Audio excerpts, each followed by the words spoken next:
Hello, young math Padawans. It's Mrs. Angel with your lesson for today on solving right triangles. So what does it actually mean to solve a right triangle? Well, essentially, it means to find every single possible measure in that triangle. So that means find all three side lengths and find all three angle measures. Now, to do this, you first have to be given a minimum amount of information about the triangle.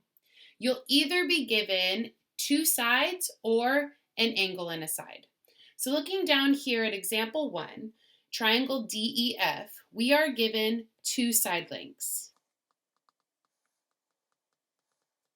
Believe it or not, that's enough information to find the third side length and all three angle measures. Down here in example 2, we're only given one side length and one angle measure.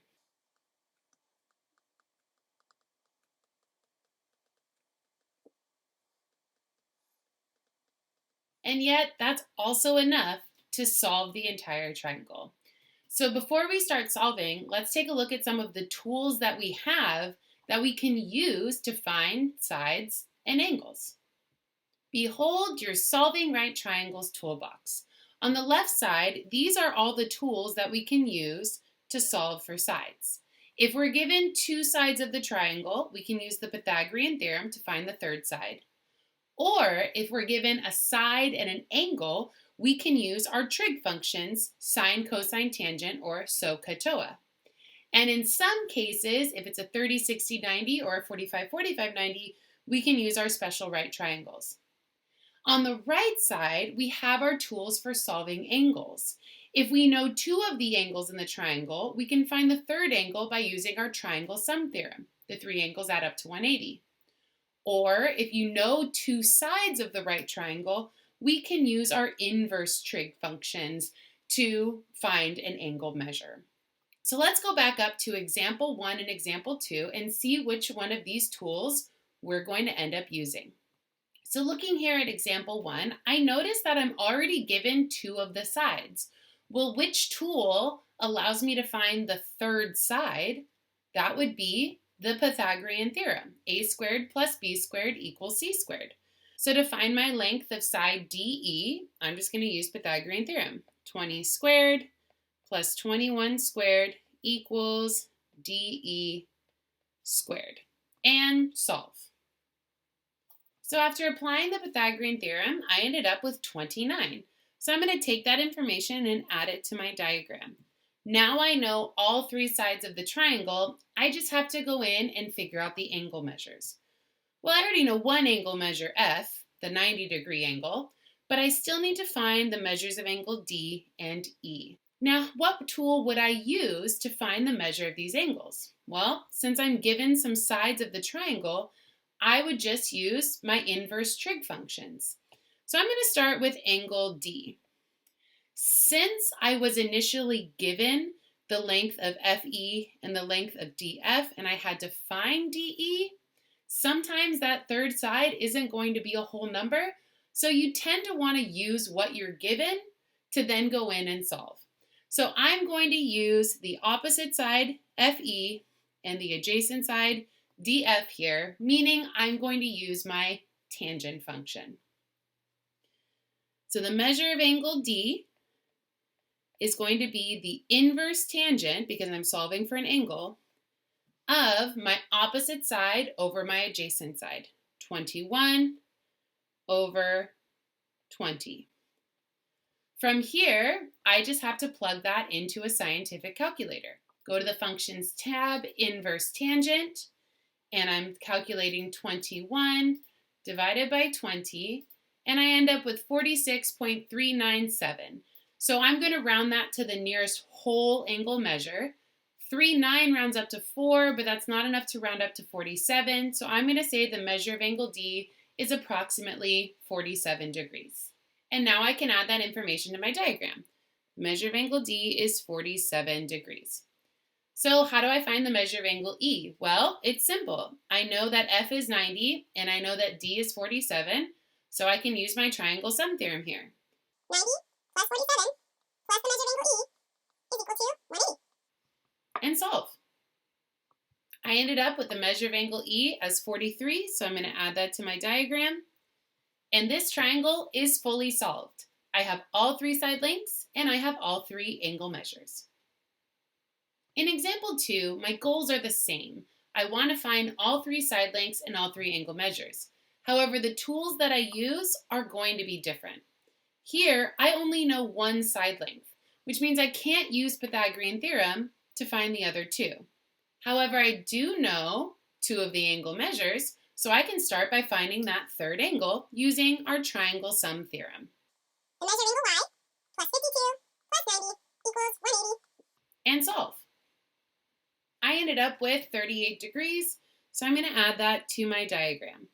Now I know all three angle measures, I can focus in on the sides. So where do we even begin? Well, again, I like to always start with what I'm given. I'm given angle X originally, so that's the angle I'm going to use. You could also do this using angle Y. So according to angle X, I'm given the adjacent side, 8.5, and XY here would be the hypotenuse. So we're looking at a cosine function. So cosine of 52 is our adjacent side, 8.5, over our hypotenuse, xy. And now I just have to solve for the length of xy.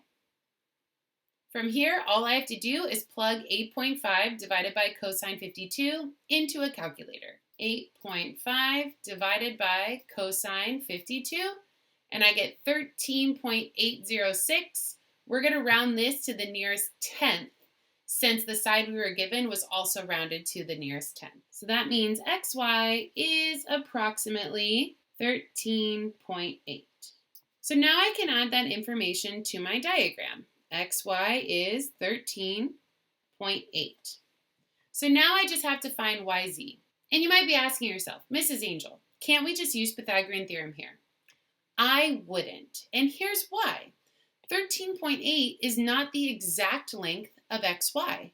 It's rounded.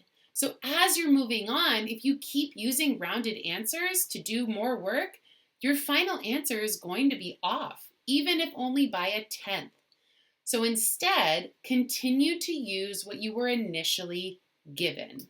I was given angle X and I was given XZ. Now I'm going to use that information to find the length of YZ, which is the opposite side. Again, here's my angle, here's my adjacent, and here's my opposite. What deals with opposite and adjacent? That would be our tangent function. So tangent 52 is equal to our opposite side, YZ, over our adjacent side, 8.5, and solve. So I'm just going to grab a scientific calculator and type in 8.5 times tangent 52. And I end up with 10.87, which we're going to round up to 10.9. So YZ is approximately 10.9. And add that to my diagram. And we're done. We have found all three angle measures and all three sides. Now it's time for you to try. You try number 1. You're given two of the sides, XY and XZ. So the first thing I'd like you to do is find the length of YZ. Go ahead and do that now. Since we already know two of the sides, we can just use Pythagorean theorem. Now here's the cool part. We end up with the square root of 72, which you could either simplify as a radical or round to 8.5. I like to leave things as simplified radicals because they're more exact, but it also depends on what you're asked to do. You might be asked for a radical, you might be asked for a decimal. So I'm going to just add it in as our missing side is either 6 root 2 or approximately 8.5. Now that we have our three sides, it's time to find our angle measures. You can start with angle X or angle Z, but for the sake of this video, let's find the measure of angle Z first. Remember, it's important to only use what you were given. We only want to use the side 3 and the side 9 and not the side that we just found. So go ahead and find the measure of angle Z now. Using an inverse trig function, you should have ended up with the measure of angle z of about 19.47, which would round up to 19.5 and would round up to 20 degrees. So the measure of angle z is 20 degrees, and now the measure of x is very simple to find. Using triangle sum theorem, the measure of angle x is 70 degrees. So filling everything in, yz was 6 root 2, or approximately 8.5. The measure of angle x was 70 degrees, and the measure of angle z, 20 degrees. Okay, you tried to. We're given a side and an angle. You know what that means. Start by finding the measure of angle k. Easy peasy, triangle sum theorem. The measure of angle k is 50 degrees. Now we have to find our missing sides. So we're given the measure of angle m. That's going to be our target angle. And we're given the length of the hypotenuse. So we essentially need to solve for our adjacent side and our opposite side. Go ahead and solve for both LM and KL using your trig functions. To find the length of KL, I used our sine function because KL was the opposite and we were given the hypotenuse, and I ended up with approximately 5.1. And to find the length of ML, I used a cosine function because, again, ML was the adjacent and we were given the hypotenuse. And altogether, I ended up with approximately 6.1. So all in all, KL was approximately 5.1, LM or ML was 6.1, and the measure of angle K, 50 degrees. And this triangle has been solved. And that's it for today's lesson on solving right triangles. I'll see you next time.